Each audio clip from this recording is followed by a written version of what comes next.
Hello, and welcome to a massive and heavy unboxing from Conversation Tree Press. This, my friends, is the deluxe edition of Treasure Island. Robert Louis Stevenson's Treasure Island. I'm hoping this is going to fit in frame. I'm zoomed the hell out, but I can make adjustments as needed. This is a 8-pound package. This is a beast. Treasure Island Deluxe number 57, which matches what I refer to as my Rich Tong number. I don't know that Rich Tong actually did any of the binding on this, but it was bound by Ludlow. So, you know, close enough, right? Ludlow bookbinders. Let me zoom out ever so slightly. Try to get that all in frame. Whew. That is a beast. So this edition, fully sold out.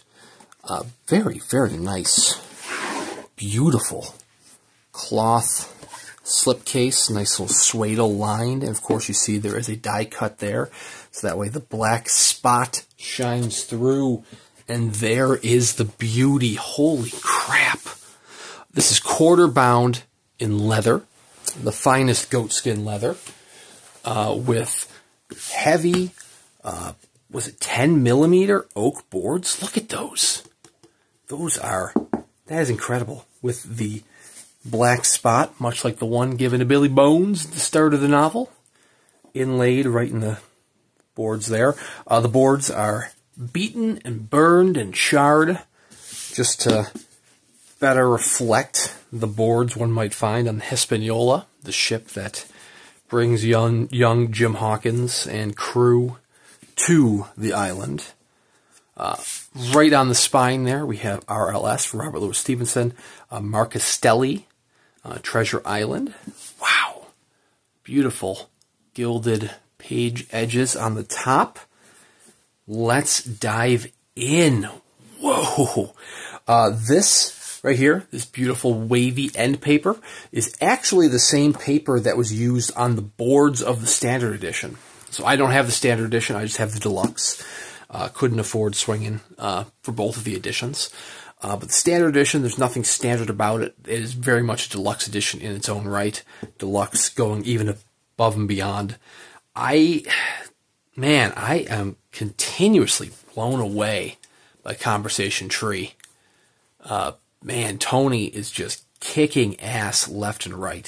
So the end papers here, like I said, are the same paper used as the boards of the standard edition. That is cloth bound, quarter bound in cloth.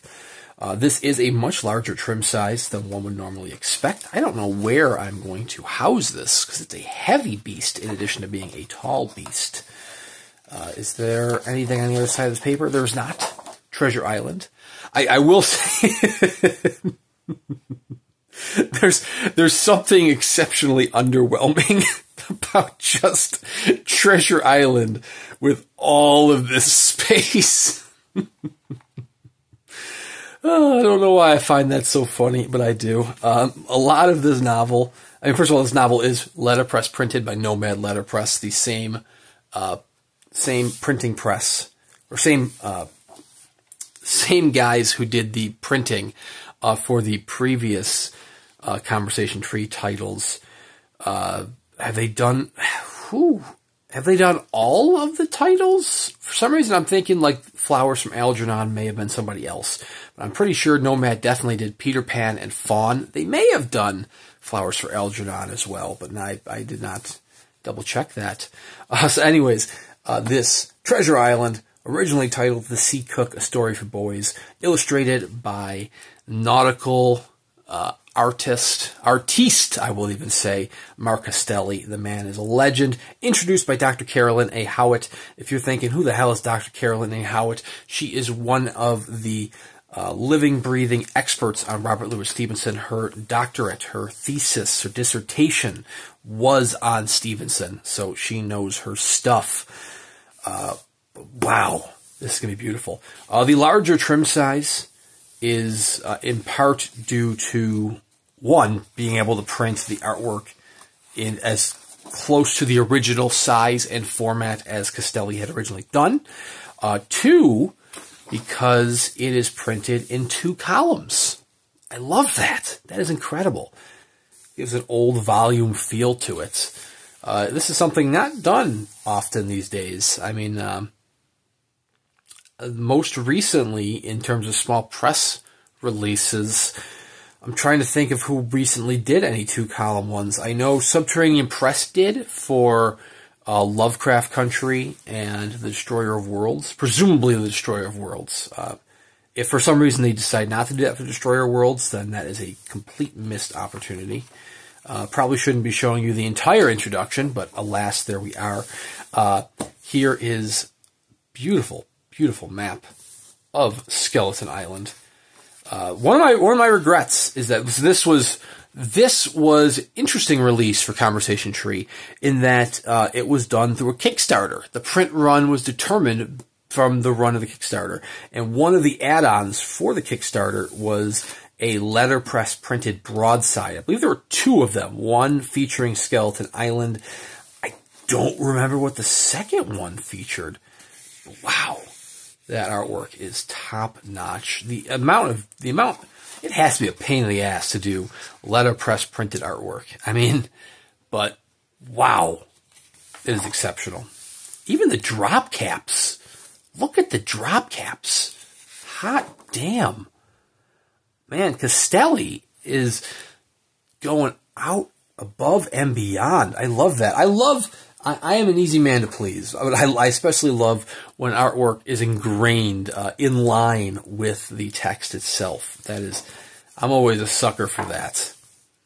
I'm kind of going page by page here. This might be a very long video because I'm going page by page, but I really want to showcase the whole thing. If Tony is going to send me an angry letter and be like, "Hey, please don't show off every page," I am sorry, Tony. But I mean, to be fair, the viewers at home would have to go to the secondary market to pick up copies. Well, that's not entirely true. There are, as of me recording this, 4 copies of the unbound pages of Treasure Island that one can pick up for themselves.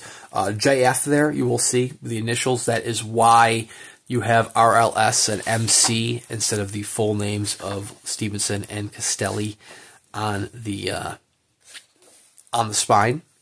There's Long John Silver, the man himself. I imagine that's Long John Silver. I would imagine so. Peg leg and all. Oh man, we're going landscape here. You start doing some like upside down shit, we're gonna get into like House of Leaves territory soon. I love that. That is such a beautiful detail. If you're not familiar of the story of Treasure Island, then you're missing out on your childhood. You should definitely go read it. Stevenson's novel is a classic. It is a masterpiece. I'm trying to think. I was going to say I usually talk about some various adaptations of the thing, but I mean, the Disney adaptation was Treasure Planet, which was still fun. I mean, it was still, a little sci-fi twist on it. Of course, you have Muppets Treasure Island. That's probably going to be my go-to if you haven't seen any of the Treasure Islands. I mean, that's my childhood right there. I love Muppets Treasure Island. But wow. I love this novel. It's a beautiful novel. Stevenson was inspired to write this after making some maps with his son. I believe that's actually going to be touched upon in one of the appendices of this edition. Wow. That is stellar. It is top-notch. I guess technically you could read the entire novel from like screenshots of this video. But I mean, the novel itself is public domain. So you're not really, you're not really going to be, breaking any laws if you were to do that. But I mean, just go read the novel. Go check out Muppets Treasure Island. Then check out Muppets Christmas Carol. Not that Conversation Tree Press did not do Christmas Carol, but Lyra's Books did. Another fine press edition. That was with, was that Gianni? Gary Gianni did the artwork for that one, I believe. Israel Hands. Pieces of 8. But man, just exceptional work all around from the fine press. Not even small press. I'm talking fine press. I'm talking the nicest of the nice publishers out there going above and beyond with their work.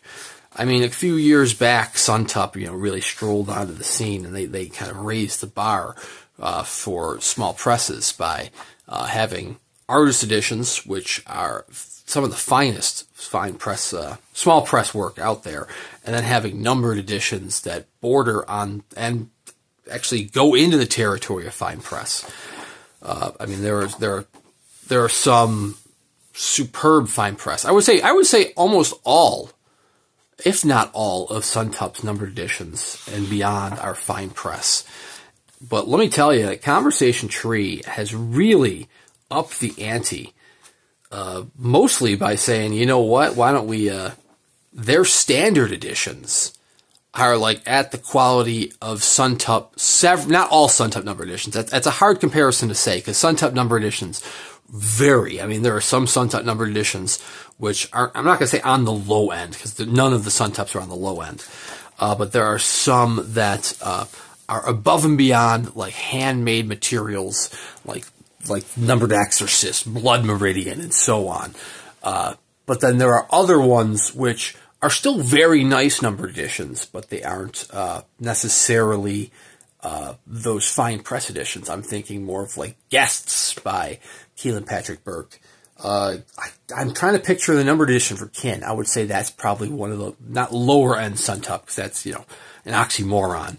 But anyways, the standard edition of Conversation Tree Press is like mid-level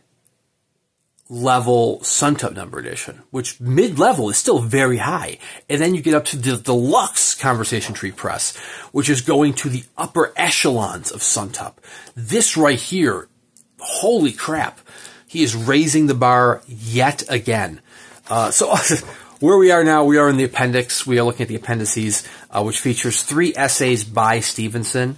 The first one being an essay called My First Book, Treasure Island. The second one being A Gossip on Romance, which I feel like is going to be an excellent supplement to the introduction, because the good doctor was giving her dissertation. Actually, I don't know if her dissertation is on the romances, the gossip on romance of the novel, or if it was this particular introduction, but they, I believe, will go hand in hand. And finally, Appendix 3 is the persons of the tale. Just exceptional. And then Marc Castelli, thoughts on illustrating Treasure Island. Wow. Anyways, I'll talk more about the press in just a second. Here we are in the back with the limitation page. So I couldn't remember how many numbers there were, because this was, as I mentioned, set by the pre-orders. Ended up being 175 deluxe. I don't know how many. 110. 110 copies of the standard state. 210 of the deluxe. 26 of the lettered. So I presumably the other deluxe editions are like PC copies. So anyways, it's kind of remarkable that there were less standard editions than deluxe, but that kind of is what's going to happen when you limit it to a period or a time period. You might have people who don't know about it, who can't afford it when it goes in there. So it's hard to believe that the standard edition is actually going to be more rare than the deluxe. But even though it's more rare, it's not going to be as fancy, because this deluxe edition is next level. The standard edition is printed on 120-gram paper. I can't think of what the name of that paper is. I want to say it's like Swede Munken. I could be wrong on that. This right here being the deluxe edition, printed on 135 grams per square meter of Naturalis Vanilla Smooth. And it is very smooth. There we go. This was hand-bound by Ludlow. So like I said, it doesn't necessarily mean Rich Tong. There's a lot of people working at Ludlow Bookbinders, but I'm very grateful for Tony Anthony. Yeah, I don't know if you actually go by Tony. I'm just calling you Tony. We're on a first-name basis now, my friend. Very gracious for allowing me to match number 57, which does match my Lyra's numbers, which matches various other hand-bound editions. I try to, If Ludlow's involved, or if Rich Tong in particular is involved, I do try to match 57. Doesn't always happen, but, it's very cool. It is signed, of course, by Marc Castelli here. Lettered State is even more insane. Lettered State has like an oak enclosure. So this has a very nice, heavy cloth enclosure with the suede inlaid inside. The lettered edition is an oak. It's like a slanted, not a hexagon. What was it? A trapezoid? Like a slanted trapezoid design. Heavy oak case with, oh man, what is the cover? It's not like acrylic, but it's almost like a topographic map of the island created on the cover. It looks incredible. The lettered edition comes with those letterpress printed broadsides, or you could have ordered the letterpress printed broadside, which, like I said, is my only regret here, is that I couldn't swing the broadside at the time, so no broadside for me, which is a shame, because those are going to be stunning. But man, I mean, I'm still more than happy with this deluxe edition. This is stellar. Like I said, they are going above and beyond. A little bit of a there we go. I'll say a little bit of a misaligned cover there, but that's probably just from in transit. Nothing a good old 1-2 can't fix. Wow, that is exceptional. This is probably, I know I said this with Flowers for Algernon. Flowers for Algernon was a beautiful book, probably one of the most beautiful books I own. This is taking the cake. This was almost my second title with a wooden cover. The first would have been Catch-22, which Amaranthine has the Mission Edition, which has a wooden board as well. I don't think it's quite the same board. This is thick oak.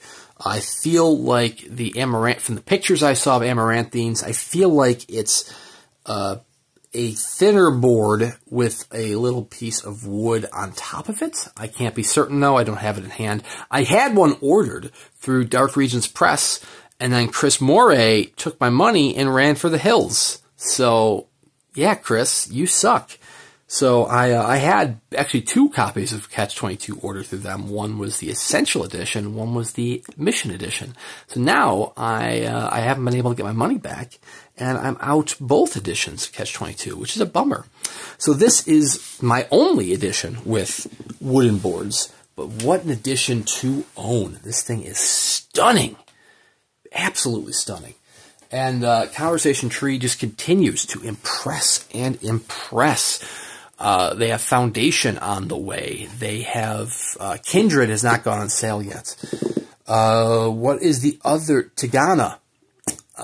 Guy Gabriel K. Not on sale yet. Currently on sale right now for rights holders is Solaris. Lem's Solaris, which I need to get on and order my copy. I actually just did some unboxings for some chapbooks, so by the time this actually uploads, that pre-order period will close, so I will have already ordered my copy of Solaris, but as of right now, when I'm recording this, I need to get on it. I still got a day left. But man, Tony just continues to raise the bar. This is a very harmful time for my wallet in the small press community, the fine press community, because there was a 1-2 punch of The Alchemist, from Lyra's, and Fall of Hyperion from Curious King. And now we have the second 1-2 punch immediately afterwards of Solaris and then Hitchhiker's Guide. And I think I am legally required to purchase the Hitchhiker's Guide because it's an amazing novel and because I am the rights holder to number 42. If I, for some reason, did not order a Hitchhiker, then someone is going to break down my door, and that is just like having, the winning lottery ticket and deciding, I don't want to turn it in. Man, but yeah, it's like a 1-2 punch, 1, 2, 3, 4 punch, really. It's going to be like, Mike Tyson versus Jake Paul, which is a joke that is either foreshadowing, because this is being recorded on Thursday before that fight, or it is aged poorly because it has been uploaded after that fight. How did that fight go? I don't know. I'm talking to you from the past. So anyways, thank you very much for watching. Please consider subscribing to the channel if you want to check out more of these unboxing videos. I will continue to buy them for as long as I can and share them with you. But I do also highly encourage you to check out Conversation Tree Press for yourself, because even though this has sold out, there are going to be plenty of other gorgeous titles coming down the road, coming down the pike, that you can buy for yourself, and you really need to hold this to really admire it. It is just wow. But anyways, I have plenty of unboxings on the channel from lots of other small presses, at least one book review a week, so plenty to keep you entertained. Thank you guys very much for watching. Thank you, Conversation Tree Press, for this incredible, incredible book, and we will see you around next time.